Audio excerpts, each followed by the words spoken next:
Good morning everyone. This is lecture number 5 of our online maths video classes. Students, we are on the question number 18 of exercise 10.2. Question number 18 is P is the midpoint of a line segment between axes. P क्या है आपका midpoint है of the line segment between the axes. एक line है जो कि दोनों axis को कट कर रही है A और B पॉइंट पर. तो ये A और B पॉइंट से जो लाइन सेगमेंट बनेगा ए बी, उसका मिड पॉइंट दे रखा है हमें P. ओके, तो हमें उस लाइन की इक्वेशन बतानी है, वो होगी x by a plus y by b equals to 1. देखिए, let the line a b makes intercept P and Q on the axis. हम एज्यूम कर लेते हैं कि ये जो लाइन है x एक्सिस को P पॉइंट पे कट करती है और y एक्सिस को Q पॉइंट पे कट करती है. अगर यहाँ P पॉइंट पे कट करते हुए जाती है तो x की वैल्यू है P और y क्या रहेगा, y रहेगा आपका 0, क्योंकि इस पॉइंट को जब आप y एक्सिस की तरफ मिलाओगे तो 0 आ जाएगा. और वैसे भी x एक्सिस पर अगर कोई पॉइंट होता है तो उसका y 0 होता है. ऐसे ही y एक्सिस पर अगर वो Q डिस्टेंस पे कट करके जा रही है तो x क्या है वहाँ पर 0 है. तो ये पॉइंट हो जाएगा 0 Q और ये पॉइंट हो जाएगा P 0. अब इन दोनों पॉइंट्स का मिड पॉइंट हमें दे रखा है P, जो जिसके कोऑर्डिनेट हैं A और B. तो यहाँ से हम मिड पॉइंट निकालते हैं. A की वैल्यू क्या होगी, वैल्यू होगी x1 plus x2 by 2, 0 plus P by 2. ये हो जाएगा P plus 0 by 2 equal to A. और ऐसे ही Q plus 0 by 2 is equal to B. x1 plus x2 by 2 वो आपका मिड पॉइंट का x कोऑर्डिनेट होता है, y1 प्लस y2 बाई 2 वो मिड पॉइंट का y कोऑर्डिनेट होता है. तो ये हो जाएगा B. अब यहाँ से देखिए P by 2 is equal to A. P यहीं रहेगा, 2A उधर जाके मल्टीप्लाई में P is equal to 2A. यहाँ पे Q की वैल्यू क्या हो जाएगी 2B. P is equal to 2A, Q is equal to 2B. P और Q की वैल्यू आ गई आपके पास. अब अगर आपके पास इंटरसेप्ट होते हैं तो इंटरसेप्ट फॉर्म क्या होती है लाइन की, x by a plus y by b equal to 1. A और B क्या होते थे, इंटरसेप्ट होते थे, जो कि वो x एक्सिस और y एक्सिस पर वो लाइन जो इंटरसेप्ट बनाती है. ओके, अब हमने P और Q इंटरसेप्ट लिए हुए हैं, तो इसलिए हम क्या लिख रहे हैं, x by p plus y by Q equal to 1. x by P की वैल्यू है 2A, y बाई Q की वैल्यू है 2B. इस 2 को क्या कर लीजिए, कॉमन निकाल लीजिए, नीचे से 2 यहाँ पे कॉमन आ जाएगा, अंदर बचेगा x by a plus y by b. जो 2 यहाँ डिवाइड में है उधर जाके मल्टीप्लाई में हो जाएगा, 2 1 जा 2. x by a plus y by b is equal to 2. This is the required equation of the line. Next question देखिए, पॉइंट H के divide a line segment between the axis in the ratio 1:2. एक point है आपका H के जिसके coordinates हैं, वो line segment को बिटवीन द एक्सिस, जो ये बिटवीन द एक्सिस जैसे यहीं पे किया था आपने A और B जो आपके इंटरसेप्ट हो रहे थे, इन एक्सिस के बीच बीच में जो लाइन सेगमेंट बनेगा दोनों एक्सिस के बीच में, तो उस लाइन सेगमेंट को एक पॉइंट दे रखा है 1:2 की रेशो में डिवाइड करता है. यहाँ पे तो बोला था मिड पॉइंट है ये इसका, ठीक है, 1:1 की रेशो हो गई थी. अब बोला है 1:2 की रेशो. तो find the equation of the corresponding line. उस लाइन की इक्वेशन फाइंड आउट कीजिए. सो देखिए स्टूडेंट्स, ये भी बिल्कुल वैसे ही एक लाइन ड्रॉ कर लीजिए. इसका ए और बी आपका लाइन सेगमेंट हो जाएगा बिटवीन द एक्सिस के बीच में. ओके, वैसे तो ये कंप्लीट लाइन बोली जाएगी, लेकिन बिटवीन द एक्सिस वो क्या हो जाएगा, लाइन सेगमेंट हो जाएगा, लाइन का एक हिस्सा जिसके दोनों पॉइंट क्या है, फिक्स्ड हैं, ए और बी. अब एक पॉइंट लेना है हमने, ये एच के पॉइंट है, इसको आर नेम दे दिया हमने. वो इसको 1:2 की रेशो में डिवाइड करता है लाइन सेगमेंट को. तो यहाँ पे ये 1 पार्ट है और उधर है 2. एक्स एक्सिस की तरफ 1 ले लिया, वाई एक्सिस की तरफ 2 ले लिया, तो 1 और 2 की रेशो है हमारी. तो let the line a b makes intercept a and b on the axis. मान लीजिए कि एक्स एक्सिस को ये ए डिस्टेंस पे कट करती है और वाई एक्सिस को बी डिस्टेंस पे कट करती है. तो यहाँ पे कोऑर्डिनेट होगा a,0 और वहाँ पर कोऑर्डिनेट होगा 0,b, क्योंकि वाई डिस्टेंस पे कट करती है यहाँ पे, तो एक्स तो उसका क्या होगा 0 ही होगा, x 0 और y की वैल्यू b. अब देखिए ये h कोऑर्डिनेट आपका कैसे निकलेगा. आप सेक्शन फॉर्मूला हम यहाँ पे अप्लाई करेंगे. जब हमें किसी लाइन सेगमेंट को इंटरनली डिवाइड करने वाला एक पॉइंट दे रखा होता है m:n की रेशो में, तो हम सेक्शन फॉर्मूला अप्लाई करते हैं उस पॉइंट के कोऑर्डिनेट निकालने के लिए. तो इस पॉइंट के कोऑर्डिनेट है h और k. इस पॉइंट के कोऑर्डिनेट हम कैसे निकाल सकते हैं, सेक्शन फॉर्मूले से. h की वैल्यू क्या आ जाएगी, यहाँ से फॉर्मूला लगाओगे आप mx2 प्लस nx1 अपॉन में m प्लस n. m और n क्या है, ये है हमारा रेशो जो 1:2 गिवन है. x2 x1 क्या है, ये देखिए ये पॉइंट आपका x1 है और वो पॉइंट है x2. ओके, तो देखिए m कितना है आपका, m यहाँ पे 1, क्योंकि m इज टू n की रेशो ये हमें दे रखा है 1:2. ओके, तो m कितना है 1 इंटू x2. x2 कितना है आपका, ये ले लीजिए यहाँ से 0 ले लिया यहाँ पे हमने x2 प्लस n कितना है 2 और x1 कितना ले लिया यहाँ से, ये ले लिया b. सॉरी, ये देखिए mx2 plus nx1 upon m plus n, m की वैल्यू है 1, x2 की वैल्यू है 0, ये x2 है आपका, ये जो ये पॉइंट है नीचे वाला a, ये है हमारा a0, और जो b पॉइंट है आपका वो है 0b। तो ये पॉइंट है x1 y1, ये पॉइंट है x2 y2। बस फॉर्मूले में अप्लाई कर दीजिए, m की वैल्यू 1 इंटू में x2 है 0, प्लस n की वैल्यू 2 इंटू में x1 है a, तो ये लगा दिया हमने, अपॉन में m प्लस n 1 प्लस 2, तो ये हो जाएगा 0 2a/3, 2a/3 आ गया। तो ए की वैल्यू हम निकाल लेंगे, ये 2/3 है इधर, तो उधर जाके क्या बन जाएगा 3/2 बन जाएगा, 3/2 इंटू एच। ऐसे ही के की वैल्यू निकालिए, के में क्या फॉर्मूला हो जाएगा my2 प्लस ny1 अपॉन में m प्लस n। m कितना है आपका 1, y2 लगाइए इसके साथ, ये रहा y2 b आपका, प्लस n कितना है 2 इंटू y1 कितना है y1 है आपका 0। तो ये हमने सारे वैल्यूज़ पुट कर ली, इंटू में बाय में m प्लस n, तो ये 1 इंटू बी आ गया, और 2 इंटू 0 0, तो b/3। तो यहाँ से b की वैल्यू निकाल दीजिए, ये 3 उधर जाके मल्टीप्लाई में 3k, a और b हमने दोनों इंटरसेप्ट की वैल्यू निकाल ली। तो intercept form of the line क्या होती है, x/a plus y/b equal to 1। a की वैल्यू आई है 3/2h, b की वैल्यू आई है 3k इक्वल्स टू 1। हम a और b की ही वैल्यू हमें निकालनी थी, क्योंकि लाइन की इंटरसेप्ट फॉर्म लिखने के लिए मुझे दोनों इंटरसेप्ट की नीड है। अब देखिए x, ये 3h यहीं रहेगा, जो ये 2 है वो पलट के ऊपर चला जाएगा, ये बन जाएगा 2x upon 3h plus y upon 3k is equal to 1। यहाँ से अब आप एलसीएम ले सकते हो, 3h और k, एलसीएम आएगा 3h और k।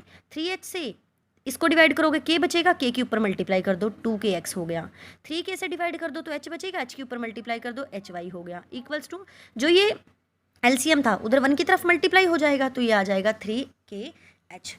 Next question is, by using the concept of equation of line, prove that the 3.30 minus 22 82 are collinear। Line की इक्वेशन के कंसेप्ट का यूज़ करके आपको प्रूव करना है कि ये तीनों पॉइंट कोलिनियर हों। अब तीनों पॉइंट को कोलिनियर प्रूव करने के बहुत सारे तरीके होते हैं स्टूडेंट्स।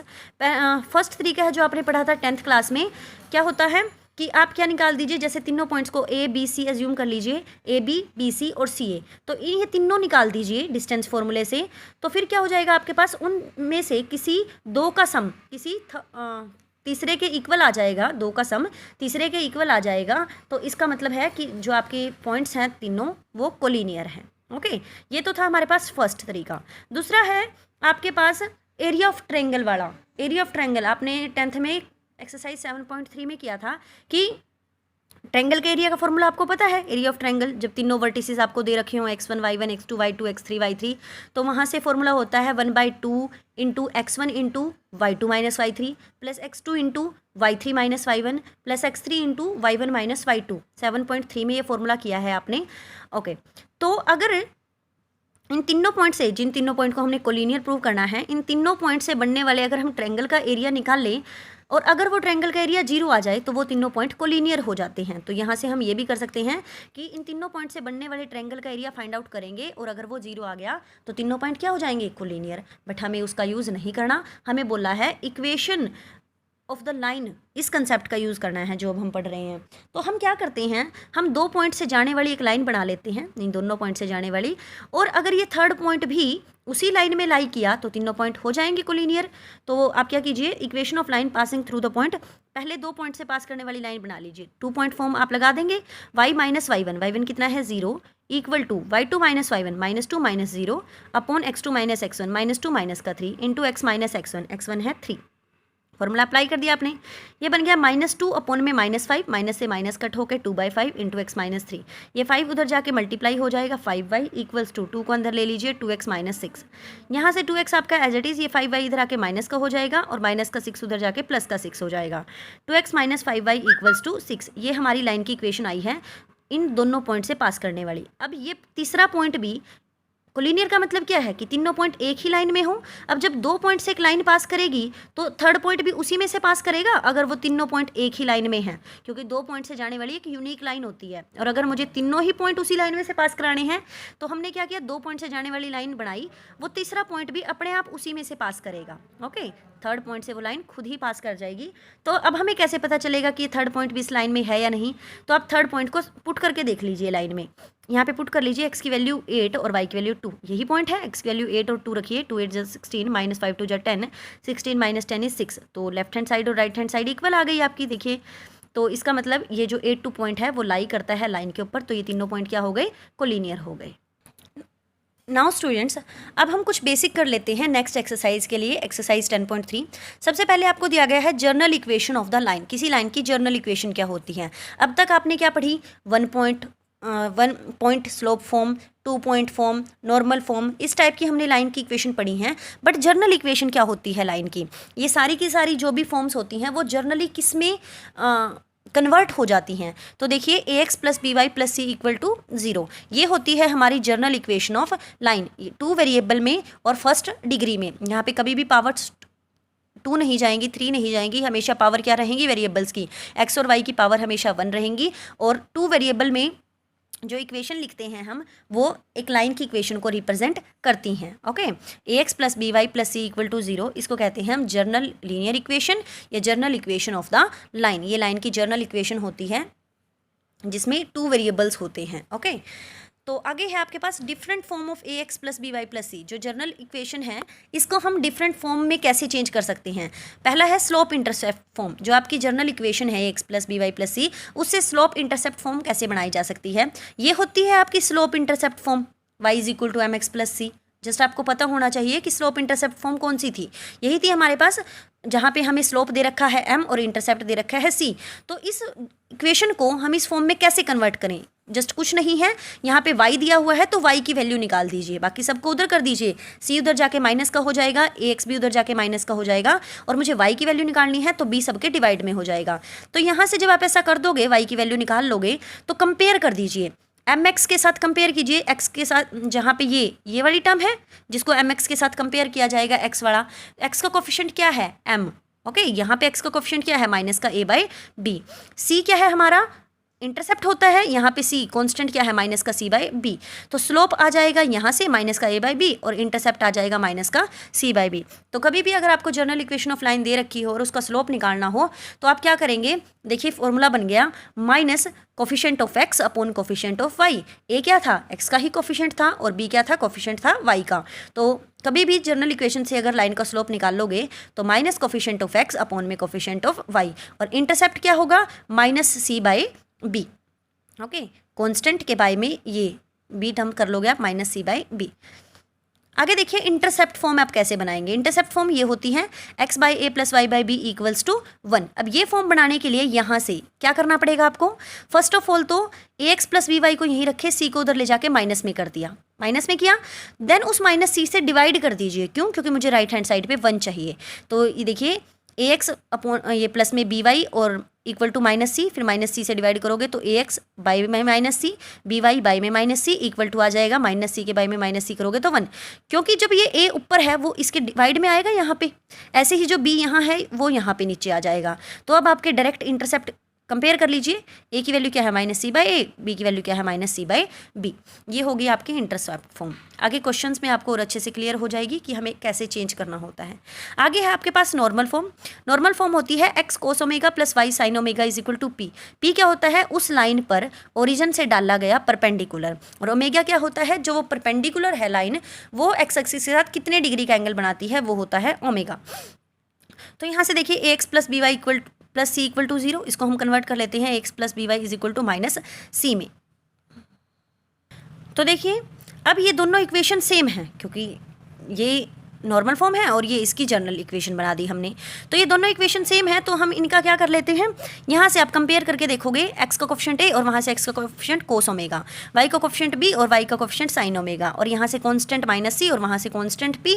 तो सभी आपस में इक्वल आने चाहिए। इक्वल आएंगे अगर, तो अगर हम डिवाइड कर दे, जैसे a is equal to cos omega, okay, cos omega को यहाँ डिवाइड में ले आए, ए बाई कोस ओमेगा क्या हो जाएगा 1। ऐसे ही b is equal to sine omega है अगर, तो बी बाई साइन ओमेगा भी क्या आएगा 1, और ऐसे ही minus c is equal to p है तो माइनस सी बाई पी क्या बन जाएगा 1। तीनों का रेशो सेम आ जाएगा, तो यहाँ से a by cos omega, b by sine omega और माइनस सी बाई पी, ये रेशो क्या आएगा आपका, सेम आएगा। तो स्टूडेंट्स अब आप क्या करेंगे, यहाँ से कोस ओमेगा की वैल्यू निकाल लीजिए, साइन ओमेगा की वैल्यू निकाल लीजिए। कैसे निकलेगी, ये कोस ओमेगा उधर जाके इसके साथ कंपेयर करोगे दोनों को, ठीक है, कोस ओमेगा उधर चला जाएगा, माइनस का सी बाई पी यहाँ पे आके माइनस का पी बाई सी हो जाएगा। कोस ओमेगा की वैल्यू निकल गई और साइन ओमेगा की वैल्यू निकल गई। Then cos square plus sine square omega तो 1 होता है हमारा, तो इन दोनों के स्क्वायर की वैल्यू 1 हो जाएगी। ओके, तो स्टूडेंट्स यहाँ से जब आप इनको सॉल्व करोगे पी स्क्वायर की वैल्यू सॉल्व निकालोगे, पी स्क्वायर की वैल्यू आ जाएगी c square upon a square plus B square, okay.